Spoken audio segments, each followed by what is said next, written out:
Lors de la dernière capsule, on s'était laissé sur trois concepts de Jean-Jacques Rousseau. Jean-Jacques Rousseau, considéré comme, pour plusieurs, l'icône, l'idole, le père de l'éducation moderne.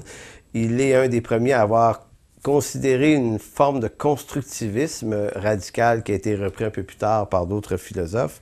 Et je disais dans la capsule précédente que M. Rousseau était réputé pour n'avoir lui-même jamais éduqué aucun enfant, puisque les 5 qu'il a eus, il les a confiés à l'orphelinat. Et je sais qu'en disant ça, des gens vont dire, c'est un peu facile, celle-là est bien connue, ça ne veut pas dire que parce qu'il n'a pas éduqué ses enfants, qu'il ne puisse pas avoir été un idéologue de grand talent dans le domaine.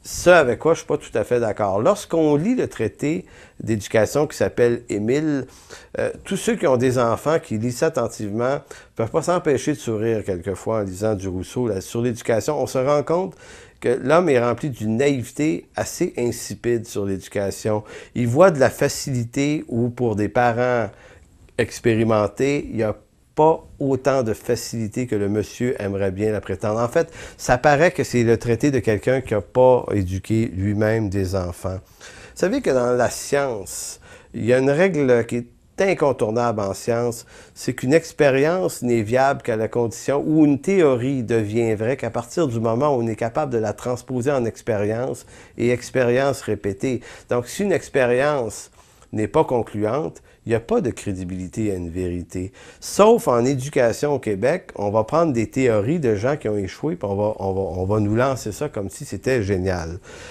Jean-Jacques Rousseau a émis 3 idées. L'enfant roi, le parent nuisible et l'État comme tuteur. Voyons la première idée. L'enfant roi, c'est un peu l'idée qui est reprise aujourd'hui. Georges Leroux le traite dans son livre sur le cours éthique et culture religieuse et dans plusieurs articles qu'il a publiés où il va citer, par exemple, John Dewey, qui est un éducateur américain. Donc, on parle ici de constructivisme radical. L'enfant doit se construire lui-même et pour arriver à faire ça, le parent ou l'éducateur ne doit pas orienter l'enfant, il doit le laisser aller de lui-même. Donc, voici ce que Rousseau disait là-dessus. Ne donnez à votre élève aucune espèce de leçon verbale. Il n'en doit recevoir que par l'expérience. Ne lui affligez aucune espèce de châtiment, car il ne sait ce que c'est que d'être en faute.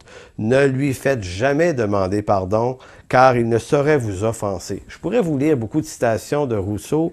Vous verrez que le concept d'enfant roi, ça vient de lui, et tout le monde sait aujourd'hui à quel point les parents qui ont éduqué leurs enfants à vouloir ne pas les brimer puis les laisser aller dans leurs envies ont créé des enfants des fois extrêmement tumultueux. Ce qui veut dire qu'à cet égard, Rousseau se trompait.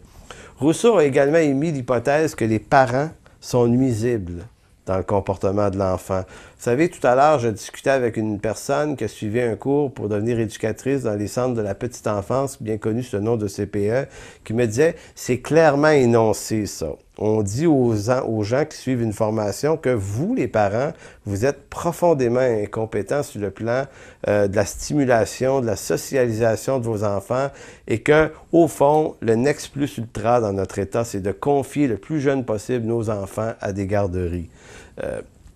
Rousseau va dire « Qui sait combien d'enfants périssent victimes de l'extravagante sagesse d'un père ou même d'un maître?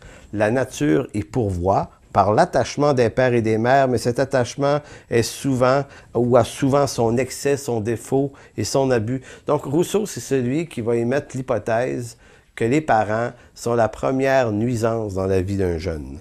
Troisième point que Rousseau va dire également, c'est que l'État devrait contrôler l'éducation de A à Z. Il va dire, un enfant en ouvrant les yeux doit voir la patrie jusqu'à la mort, ne doit plus voir qu'elle, l'amour de la patrie, faire toute son existence, il ne voit que la patrie, il ne vit que pour elle. Cela dit, ce qui est ici amené en modèle théorique philosophique, parce que Rousseau peut bien croire ce qu'il veut, et nos philosophes québécois et pédagogues québécois peuvent bien croire ce qu'ils veulent. Or, le problème, c'est qu'une théorisation philosophique comme celle-là, qui échoue et qui a été faite par un homme qui a échoué, est maintenant imposée en tant que législation. Il faut savoir qu'on est passé de la philosophie à légaliser ce type d'affaires-là. Donc aujourd'hui, c'est plus juste des idées. C'est rendu que l'État s'est donné des lois pour nous retirer nos enfants et appliquer ce type de théorisation-là à nos enfants. Ça va dans plusieurs angles de l'éducation.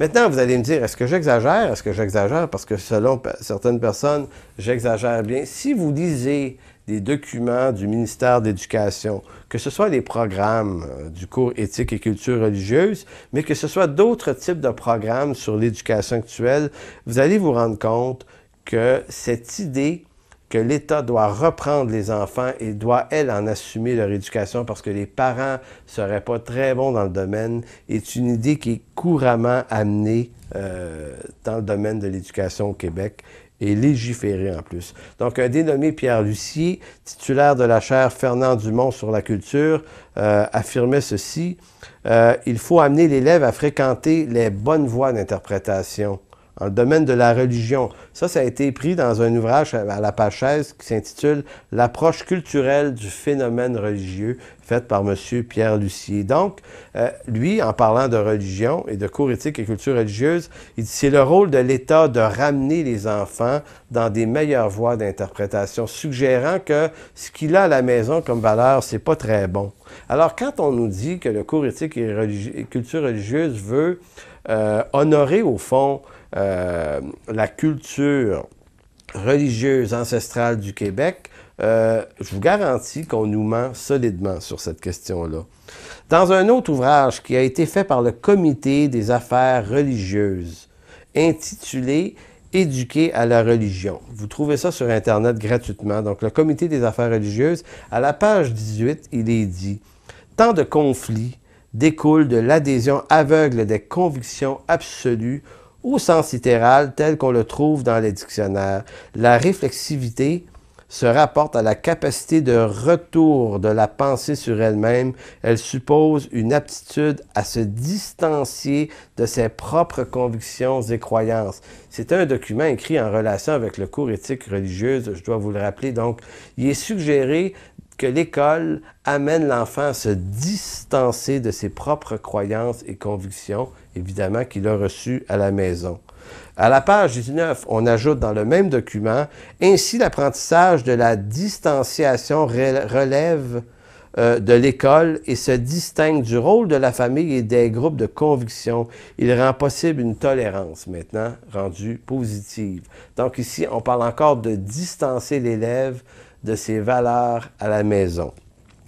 Toujours à la même page 19, on dit « Cet apprentissage, encore une fois, est lent et progressif, tout particulièrement en matière de convictions religieuses, lesquelles sont basées sur des absolus et non sur des consensus sociaux qui peuvent toujours être révisés et redéfinis. Les enfants ne peuvent le faire que s'ils sont exposés à des points de vue qui diffèrent de ceux qui leur sont enseignés dans la famille ou par des groupes religieux dont ils font partie. » Très clair dans le Comité pour les affaires religieuses que l'école, l'éducateur ici, a le rôle de distancer, d'éloigner l'enfant de ses valeurs ancestrales, de ses valeurs familiales.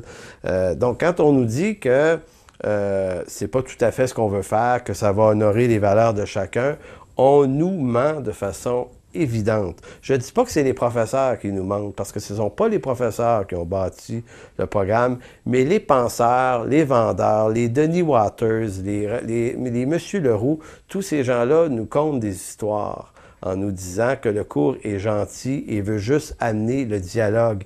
Il veut amener beaucoup plus que dialogue, il veut amener une distanciation claire et nette en vue de créer un homme nouveau genre.